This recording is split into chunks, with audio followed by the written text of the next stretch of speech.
الحمد للہ وکفا وسلام علی عبادہ الذین اصطفیٰ فاعوذ باللہ من الشیطان الرجیم بسم اللہ الرحمن الرحیم۔ عزیز طلبہ سیکنڈ ایئر اسلامیات، آج کا ہمارا لیکچر آیت نمبر 87 سے شروع ہو رہا ہے اور رکوع نمبر 11۔ تو اللہ تبارک تعالیٰ کا ارشاد، وَلَقَدْ آتَيْنَا مُوسَى الْكِتَابَ، اور البتہ تحقیق دی ہم نے موسیٰ علیہ السلام کو کتاب، وَقَفَّيْنَا مِن بَعْدِهِ بِالرُّسُلِ، اور لگاتار بھیجے ہم نے اس کے بعد رسول، وَآتَيْنَا عِیسیٰ ابْنَ مَرْیَمَ الْبَیِّنَاتِ، اور دیے ہم نے عیسیٰ بیٹے مریم علیہ السلام کو معجزے ظاہر، وَأَیَّدْنَاهُ بِرُوحِ الْقُدُسِ، اور تائید کی ہم نے اس کی روح القدس کے ساتھ۔ أَفَكُلَّمَا جَاءَكُمْ رَسُولٌ، کیا جب کبھی آیا ان کے پاس کوئی رسول، بِمَا لَا تَهْوَىٰ أَنفُسُكُمُ اسْتَكْبَرْتُمْ، ایسی تعلیمات کے ساتھ جسے پسند نہیں کیا تمہارے جی نے،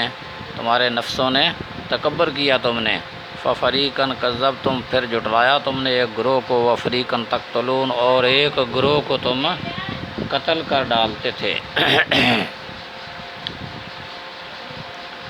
اور تحقیق ہم نے موسیٰ علیہ السلام کو کتاب دی، یہاں الکتاب سے تورات مراد ہے جسے یہود نے بدل ڈالا تھا، اور کفینا من بعدہ بالرسل، اور لگاتار بھیجے ہم نے موسیٰ علیہ السلام کے بعد رسول۔ تو موسیٰ علیہ السلام کے بعد ان کے پاس یعنی بنی اسرائیل کے پاس مسلسل پیغمبر آتے رہے، جیسے فرمایا ثم ارسلنا رسلا تترا، پھر ہم نے رسول بھیجے لگاتار، اور آخر کار بنی اسرائیل کے انبیاء کا یہ سلسلہ عیسیٰ علیہ السلام پر ختم ہو گیا، اور بینات سے معجزات مراد ہیں، معجزات جو عیسیٰ علیہ السلام کو دیے گئے، جیسے مردوں کو زندہ کرنا، مٹی سے پرندہ بنا کر اس میں روح پھونکنا، کوڑی اور اندھے کو صحت یاب کرنا وغیرہ، جن کا ذکر سورہ آل عمران آیت نمبر 49 اور سورہ مائدہ آیت نمبر 110 میں آیا ہے۔ اور روح القدس سے مراد جبرائیل علیہ السلام ہے، اور ان کو روح کے نام سے اس لیے پکارا گیا کہ وہ امر تکوینی سے ظہور میں آئے تھے، جیسا کہ خود حضرت عیسیٰ علیہ السلام کو روح کہا گیا ہے، اور القدس سے مراد ذات الہی مراد ہے، اور اس کی طرف روح کی اضافت تشریفی ہے، اور یہ بھی ہو سکتا ہے کہ روح القدس سے انجیل مراد ہو، جیسا کہ قرآن کو روح من امرنا فرمایا ہے، مگر اس سے جبریل مراد لینا زیادہ صحیح ہے، جیسا کہ ابن جریر نے اسی کو ترجیح دی ہے، کیونکہ آیت 110 المائدہ میں روح القدس اور انجیل دونوں الگ الگ مذکور ہیں، اور ایک آیت میں جبرائیل کو روح الامین فرمایا، اور حضرت صلی اللہ علیہ وسلم نے حضرت حسان کے متعلق فرمایا اللہم ایدہ بروح القدس، اے اللہ اس کی روح القدس کے ذریعہ سے، جبرائیل علیہ السلام کے ذریعہ سے تائید فرما۔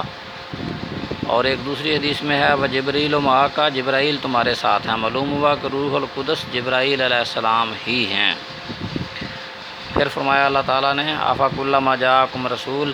جب بھی ان کے پاس رسول آیا،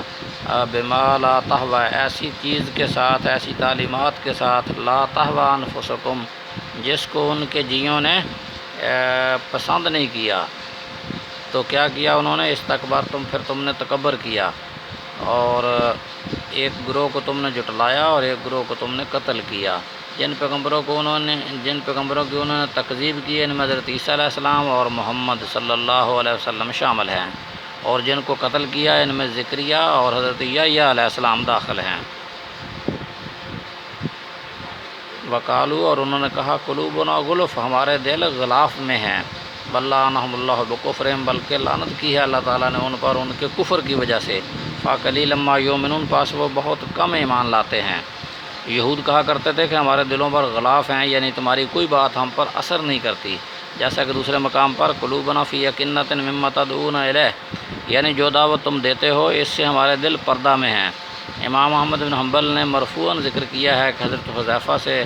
موقوفاً مروی ہے کہ دل 4 قسم کے ہیں، ان میں سے ایک دل اغلف یعنی کافر کا دل، جس پر مہر لگا دی گئی ہے، اور وہ حق سے متاثر نہیں ہوتا۔ بعض علماء تفسیر نے غلف کے یہ معنی کیے ہیں کہ ہمارے دل علم و حکمت سے پر ہیں، کسی دوسرے علم کی اس میں گنجائش نہیں ہے۔ اس پر قرآن نے فرمایا کہ حق سے متاثر نہ ہونا فخر کی بات نہیں ہے، یہ تو اللہ تعالیٰ کی لعنت کی علامت ہے۔ اللہ سے دعا ہے کہ اللہ ہمیں کتاب و سنت کو سمجھنے اور اس پر عمل کرنے کی توفیق عطا فرمائے۔